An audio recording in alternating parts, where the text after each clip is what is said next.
tonight. First Lady Oluremi Tinubu calls for collective action against drug abuse. Consequences of drug abuse in focus as the world marks Day Against Drug Abuse. Plus, hope for patients battling kidney disease as Afe Babalola Multi-System Hospital, Ado Ekiti, records its 50th successful kidney transplant. We are glad to have you join us on Nta Ado Ekiti News tonight. My name is Olukemi Sonny. Nigeria's First Lady Oluremi Tinubu says prevention through education, awareness, family support and community engagement remains one of the most effective tools in addressing substance abuse and criminal network. This is in a message marking 2026 International Day Against Drug Abuse with the theme, "The evidence is clear, invest in prevention, break the cycle, stop organized crime." She reiterates her call on governments, families, schools, faith-based organizations and the civil society to strengthen their collective commitment to creating safe, inclusive, supportive environment to every child, both young and old, so that they can thrive and contribute meaningfully to the society by sustaining advocacy, care, and support system. 26th of every June is a day set aside across the globe to observe the International Day Against Drug Abuse and Illicit Trafficking. Adogbeji Ojegba in this report is taking a look at the consequences and effects of drug abuse and illicit substances on the society. This report.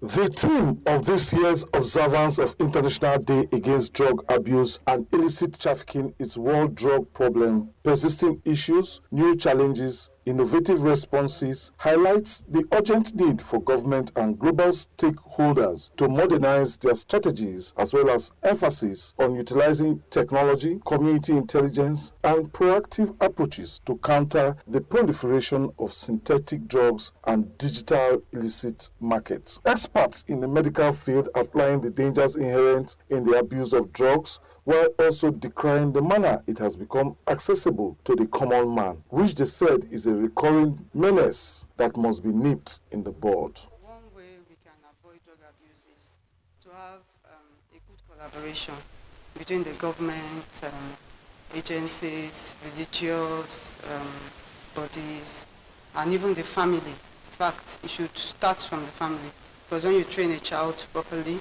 and the child receives parental attention at home, that particular kind of child is not likely to go into drug abuse. And then when there are policies by the government to guide against drug abuse, it will also reduce the menace of drug abuse. And also, in addition to that, there should also be provision by the government of let me say affordable education, because a number of our secondary school graduates are out there without admission, and that is pushing them into drug abuse. Illicit drugs are substances, generally we say they are any substance that is illegal to either manufacture, import or sell without approval. So things like, we can look at things like cocaine. You cannot just nobody can just walk out on their own to go and start manufacturing, importing, or distributing without approval. Even common drugs that we see in the market like tramadol, they could be illicit if there's no requisite approval for their manufacture, distribution, sale, and even consumption. For some residents, drug abuse and the sale of illicit drugs is a recurring decimal that has brought shame and tears to many homes. I've not had anybody close to me. I've taken drugs. I've seen them. You are taking drugs. It will make you lose. It look like mental. That somebody have mental problem. That you will not think well. You will not think fast. They need to. If you have money, you will spend it in the drugs.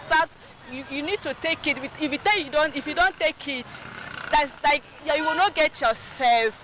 It will make you don't think well, you will not reason well. Even if you are a student, you are in school, you will not read, you will not think. Even you can use your school fees to take drugs. Like Like, I felt irritated by, those people that take drugs, that are addicted to drugs, all this smoke and everything. I used to feel irritated, like it's not a good thing. So Respondents believe that this day will spur the government, families, schools, and religious groups to action. In Ado Ekiti, Adogbeji Ojegba, NTA News. Afe Babalola University Multi-System Hospital, Ado Ekiti, has recorded 50 successful kidney transplants with determination to continue providing quality health care services to both the highly placed and the underprivileged members of the society. The Chief Medical Director of the hospital, Dr. Akimade Akinola, disclosed this during a media conference to commemorate the 50th kidney transplant milestone and next phase of advanced renal and urological care of the hospital. Kola Adeboboye reports. As a beacon of medical excellence in Nigeria, Afe Babalola University Multi-System Hospital at Ado Ekiti is established with seasoned and experienced professionals to ensure that quality healthcare is not just a privilege, but a convenient choice for all. The Chief Medical Director of the hospital, Dr. Akimade Akinola, expressed delight, recounting a significant achievement in the hospital's healthcare services with the milestone of 50 successful kidney transplants, a testimony to the quality of the system and its committed personnel. Our vision is clear: to make AMSH a true center of excellence for nephrology and urological surgery, among others. To achieve this, we're already working towards the introduction of robotic surgeries, and I think that deserves a round of applause. Vice Chancellor of the Afe Babalola University at Ado Ekiti, Abuad, Professor Maranda Olarinde, said the hospital, outfitted with the state-of-the-art medical equipment, reflected unwavering dedication to providing the highest standard of healthcare to every patient. I was here last year, I believe it was December, when we were cutting the cake of 40 successful kidney transplant. 6 months later, we are here and we are cutting another cake of successful story for many lives, whom this institution, this hospital has given hope. Highlights of the program was the signing of a memorandum of understanding by the Afe Babalola University Multi-System Hospital at Ado Ekiti and the Manipur Hospital, India, on a partnership intended to expand capacity, deepen specialist training, improve clinical exchange, and open new frontiers in advanced surgical care, as well as cutting of the anniversary cake.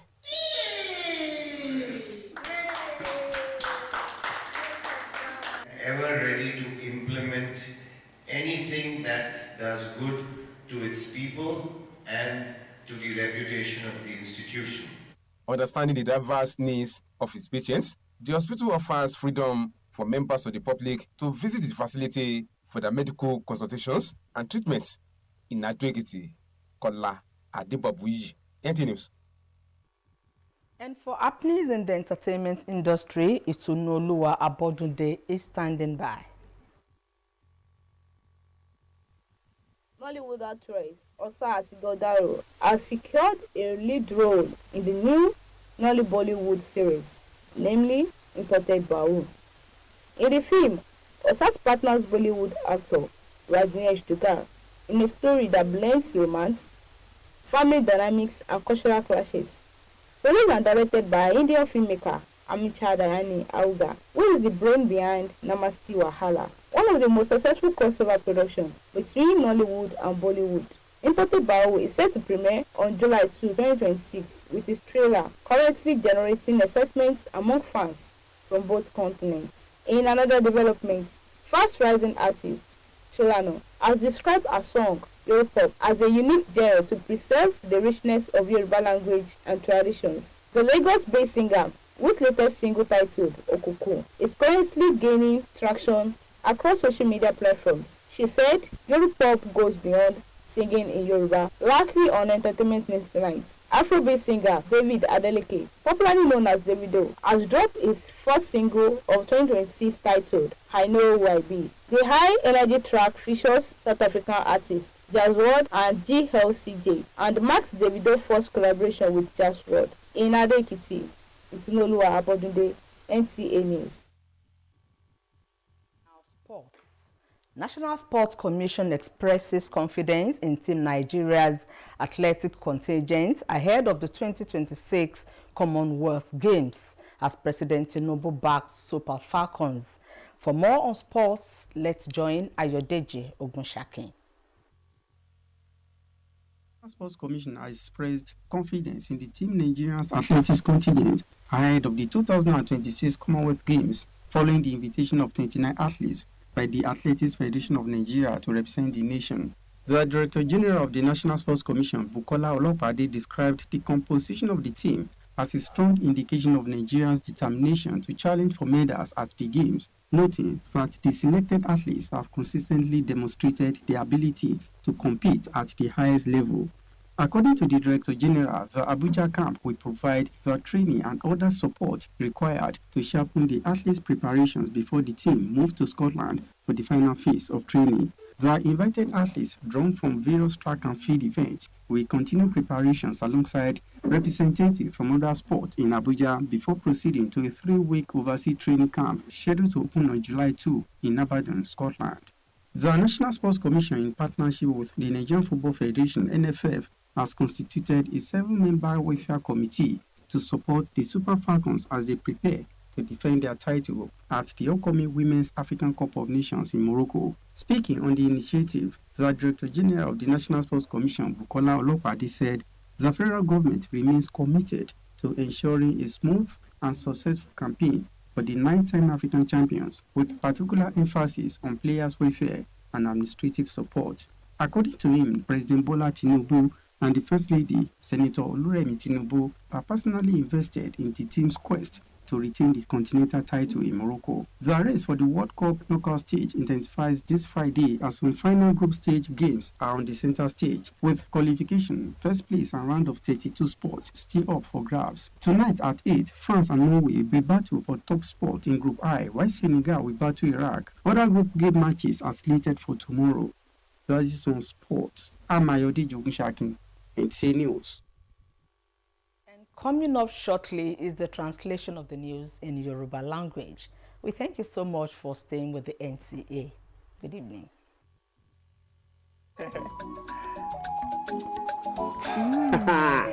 Oh, remember how mom used to wake up before everybody to make breakfast, iron our uniform? Let's surprise that woman with something special. Treasure Mom this 2026 with a trip to Zanzibar in the 3 Crowns Mom of the Year competition. Write a note using each letter in your mom's name and upload with a photo of 5,000 Naira worth of 3 Crowns products on our website or at any of our collection centers. T's and C's apply. 3 Crowns Milk. Healthy moms, happy families.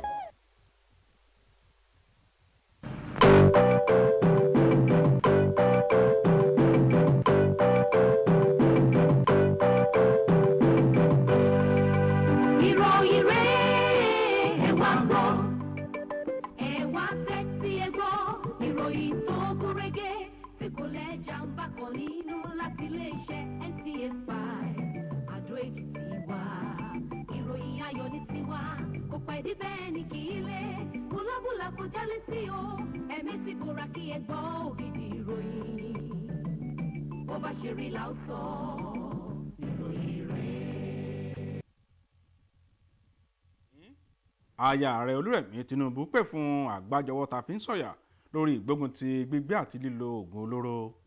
Àtúbọ̀tán lílo àti gbígbé oògùn olóró ní kókó ìròyìn níbi àgbáyé ṣe ń ṣàpẹẹsí gbígbógun tì í àti pé ìrètí fáwọn tí kíndìnrín wọn ti sọṣẹ́ ni ó ti wá sí ojú táyé báyìí níbi ilé ìwòsàn Afẹ́wàlọ́lá ṣe àṣeyọrí ìpààrọ̀ kíndìnrín ìka 50 irú rẹ̀.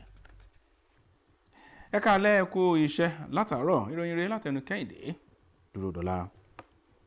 Aya Ààrẹ orílẹ̀-èdè Olúrẹ̀mí Tinubu ní dídẹ́kun nípa ìdánilẹ́kọ̀ọ́ ìsíninígbẹ̀rẹ̀ ìpàkọ́ àtìlẹ́yìn ìdílé àti ìbára ìlú sọ̀rọ̀ jẹ́ ọ̀kan pàtàkì irinṣẹ́ tí wọ́n lè lò láti fòpin sí lílo oògùn olóró àti àwọn ìwà ipá míì. Aya Ààrẹ ló gbàmọ̀ràn yìí nínú iṣẹ́ ìránṣẹ́ àyájọ́ ọjọ́ ìgbógun ti lílo àti gbígbé oògùn olóró tọdún 2026 tí àkórí rẹ̀ jẹ́ ẹ̀rí dájú dókòwò lórí dídẹ́kun gé okùn òwò ọwọ́kanwọ́ ìwà ipá. Ìyàwó ààrẹ ló ṣàtúnwí ìpinnu rẹ̀ sí ìjọba lọ́rọ̀ ìdílé ilé-ìwé, àwọn ẹgbẹ́ ti ẹ̀sìn àti ẹgbẹ́ àwùjọ láti sokùn ìbáṣepọ̀ ìkáràmásìkí wọn kó lè dandan láti ní àyíká tí àwọn ọmọdé àti ọ̀dọ́ ti lè kó ipa tó jọjú fún ìdàgbàsókè àwùjọ nípa ìpè fún ìtọ́jú àti àtìlẹ́yìn tí ó lékenkà. Gbogbo ọjọ́ 26 oṣù kẹfà ọdún ni wọ́n ti yà sọ́tọ̀ lágbàáyé láti ṣàmì sí ọjọ́ ìgbógun ti lílò àti gbígbé oògùn olóró. Àdógbèjì ọ̀jọ̀gbà nínú ìròyìn yìí wo àtúbọ̀tán àti ipa tí lílò àṣìlò oògùn àti gbígbé oògùn olóró ń kó láwùjọ. Ẹ tẹ́tí sàtúpalẹ̀ ìròyìn náà ní Yorùbá. Àkòrí àyájọ́ ọjọ́ ìgbógun ti lílò àti gbígbé oògùn olóró tọdún yìí ni ó jẹ́ èyí tó jẹ́ pé ó ṣàfihàn bí ìṣe yìí ṣe jẹ́ èyí tí ó wáyé lemọ́lemọ́, àwọn ìpèníjà tuntun tó ń jáde nídìí rẹ̀ àti àwọn ọ̀nà tuntun tí ó fi wáyé. Dédé tó fi yẹ kí ìjọba àti àwọn tọ́rọ̀ kàn lágbàáyé yóò gbé ipa àti rí wípé wọ́n kojú ìpèníjà náà pẹ̀lú ìtẹ́ńpẹlẹmọ́ lílo ọ̀nà ìgbàlódé ìmọ̀ ẹ̀rọ láti lè rí i pé wọ́n tún ní àwọn ohun tí wọ́n lè lò mú kí òpin ó dé bá bí oògùn olóró ṣe ń lùgbòrò pa. Àwọn onímọ̀ lẹ́ka ìmọ̀ ìṣègùn òyìnbó ni wọ́n ṣe lábálẹ́ra àwọn ewu tó ń bẹ nínú àṣìlò oògùn olóró àti bí ó ṣe lè mú kí òpin kí ó dé bá láwùjọ. Ilé ìwòsàn bẹ́ẹ̀ ni tí ara wa ò bá yá ó ṣe pàtàkì ká wá sílé ìwòsàn ká wá rí dókítà. Kò ní dáká kan lọ sí ibikíbi tàbí ká mú oògùn tí ó ń ṣe tiwa ká kàn mú bí àtòrí àbúrò mi ń lò ẹ̀gbọ́n mi ń lò ó ń ṣiṣẹ́ fún ká kàn mú ká wò pé àìsàn kan náà ló ń ṣe wá. Ìgbà míì ó máa ń yàtọ̀, so ó ṣe pàtàkì ká wá sí ilé ìwòsàn ká wá gba oògùn tiwa. Tán bá dẹ̀ ti fún wa ní oògùn tiwa ẹ jẹ́ kí a lò ó gẹ́gẹ́ bí wọ́n ṣe ní kí a lò ó. Fún àpò àwọn olùgbé, lílo oògùn olóró ni ó jẹ́ èyí tí ó ń wáyé láti bí wọ́n ṣe ń rí ìtà àti èyí tí ó ń fa àwọn ìwà ipá tí ó sì máa ń mú kí ọ̀pọ̀ ilé kí ó dàrú. Àwọn tó dẹ̀ ta kíní wọ̀nyẹn ó yẹ ká sọ fún wọn, àmọ́ àwọn ọjà náà àwọn fúnra wọn ń tà tẹ́gẹ́tì bẹ́ẹ̀, àmọ́ àwọn gangan tó mú yẹn àwọn gangan ló yẹ kán sọ fún kó káwọn máa rà á mọ́, torí àbàbẹ́yẹ àwọn èèyàn tó ti dùgbèrè lígboro tó ti dòsíún, àwọn ọmọ ológo àwọn ọmọ tó yẹ pé wọ́n jáde lílé tó dáa. Má ti ríyàn tó wà addicted sí drug tó ti mọ lára tí ò lè ṣe láì ṣe àwọn nǹkan bẹ́ẹ̀ tó máa abuse àbí tó ń lò in a bad way, so I just feel bad for them because it's not good, kì í ṣe nǹkan tó dáa. Ìfẹnukò wọn ni pé wọ́n lè fi òpin sí èyí tí ìjọba, ìdílé, iléèwé àti àwọn ẹlẹ́sìn gbogbo tí wọ́n bá gbé ìgbésẹ̀ tó yẹ lórí rẹ̀. Kẹ́hìndé Dúródọlá. Ilé ìwòsàn ẹ̀kọ́ṣẹ́ ìṣègùn òyìnbó tí Afẹ́ Babalọ́lá nílùú Adó Èkìtì ló ti ṣe àṣeyọrí iṣẹ́ abẹ ìpààrọ̀ kíndìnrín ìkàdọ́ta pẹ̀lú ìpinnu ìtẹ̀síwájú pípèsè ètò ìlera tí ó gbóúnjẹ fẹ́gbẹ́ gbàwó bọ̀ fún olórí tẹlẹ̀mù àtolówó àti àwọn tó kù díẹ̀ káàtó fún láwùjọ. Ọ̀gá àgbà nílé ìwòsàn náà, dókítà Akínmádé Akíntọ́lá ló sọ eléyìí di mímọ̀ lásìkò ìpàdé oníròyìn níbi tí wọ́n ti fi tó wọn létí àṣeyọrí ìpààrọ̀ kíndìnrín ìkàdọ́ta irú rẹ̀ àti ìgbésẹ̀ tí wọ́n tún gbé lẹ́ka ètò ìlera. Kọ́lá Adébọ̀wúyè ló má bọ̀rọ̀ ìrùwá ẹtẹ́tí sàtúpalẹ̀ rẹ̀ látẹnu orúkà. Gẹ́gẹ́ bí ilé ìwòsàn tó jẹ́ àpẹẹrẹ ìdàgbàsókè nínú iṣẹ́ ètò ìlera ní orílẹ̀-èdè Nàìjíríà, ilé ìwòsàn Afẹ́ Babalọ́lá tí ó wà ní ìlú Adó Èkìtì ni wọ́n dá sílẹ̀ pẹ̀lú àwọn akọ́ṣẹ́mọṣẹ́ tó ní ìrírí láti rí i dájú pé ìtọ́jú ìlera tó dára kì í ṣe ohun tí ẹnìkan ṣoṣo lè rí, ṣùgbọ́n ó jẹ́ àyè tó wà fún gbogbo ènìyàn. Alákòóso ilé ìwòsàn náà, dókítà Akínmádé Akíntọ́lá, fi ìdùnnú rẹ̀ hàn nígbà tó ń rántí àṣeyọrí pàtàkì nínú iṣẹ́ ètò ìlera náà, èyí tó jẹ́ àṣeyọrí 50 iṣẹ́ abẹ fífi kíndìnrín rọ́pò fún ẹni tó nílò rẹ̀. Ó sọ pé èyí jẹ́ ẹ̀rí pé ètò ìlera ilé ìwòsàn náà dára àti pé àwọn òṣìṣẹ́ rẹ̀ náà ní ìfẹ́ sí iṣẹ́ wọn. Gíwá fásitì Afẹ́ Babalọ́lá, ọ̀jọ̀gbọ́n Smaranda Ọlárìndé, sọ pé ilé ìwòsàn náà tí wọ́n pèsè pẹ̀lú àwọn ohun èlò ètò ìṣègùn tó gbalẹ̀ jùlọ fi hàn pé ilé ìwòsàn náà ní ìfẹ́ láti pèsè ìtọ́jú ètò ìlera tó ga jùlọ fún gbogbo àwọn aláìsàn. Ọ̀kan lára àwọn ohun tó ṣe pàtàkì jùlọ nínú ètò náà ni ìfọwọ́sowọ́pọ̀ àdéhùn láàrin ilé ìwòsàn Afẹ́ Babalọ́lá ti ìlú Adó Èkìtì àti ilé ìwòsàn Manipal ti orílẹ̀-èdè India. Ìbáṣepọ̀ náà jẹ́ láti mú agbára ìṣe ètò ìlera pọ̀ sí i láti jinlẹ̀ sí nínú ìkọ́ni àwọn onímọ̀ ìṣègùn láti mú kí àwọn òṣìṣẹ́ ìlera máa pín ìmọ̀ àti ìrírí àti láti ṣí ilẹ̀kùn sí àwọn iṣẹ́ abẹ gíga jùlọ. Lára ohun tó wáyé níbi ayẹyẹ náà ni gígé àkàrà òyìnbó láti fi àṣeyọrí ayẹyẹ náà hàn.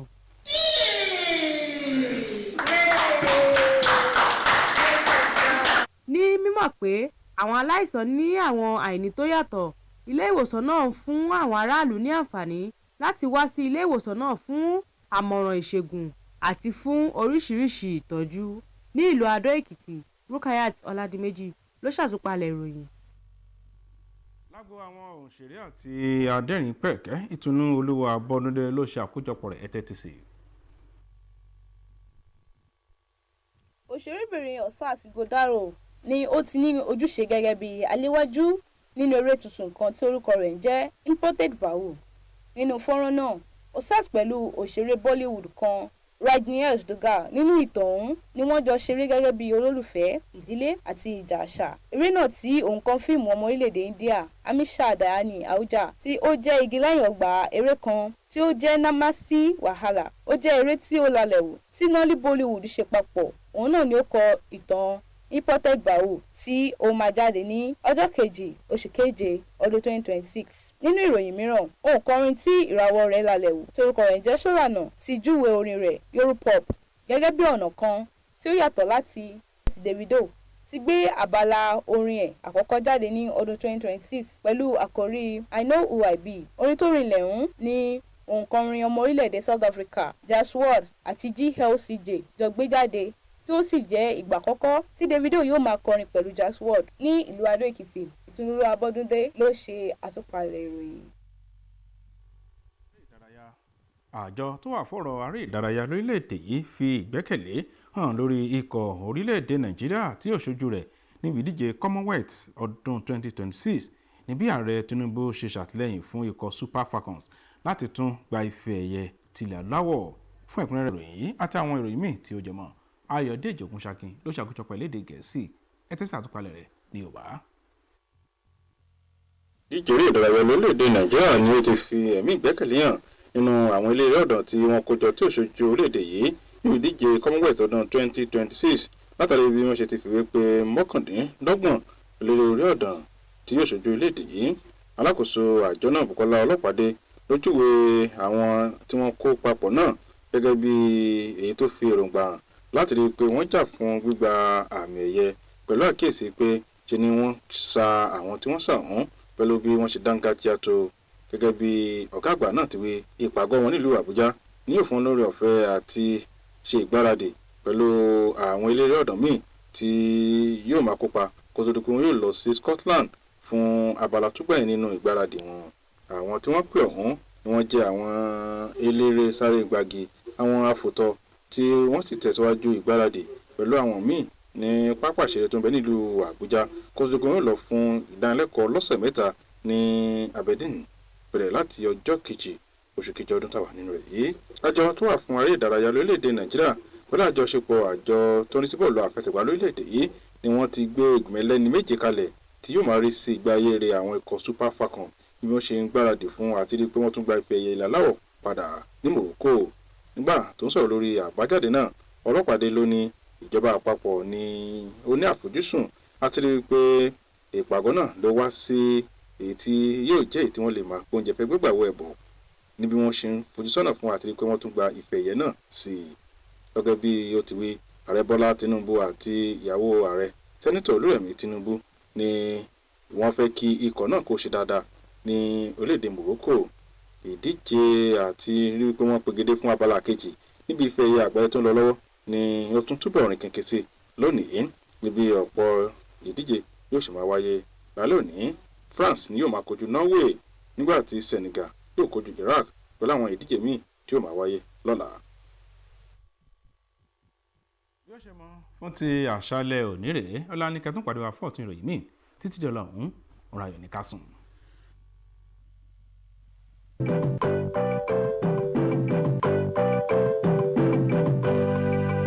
Ìròyìn rẹ̀ ẹ wá gbọ́, ẹ wá tẹ́tí ẹ gbọ́, ìròyìn tó gún régé tí kò lẹ́jà ń bá kan nínú láti iléeṣẹ́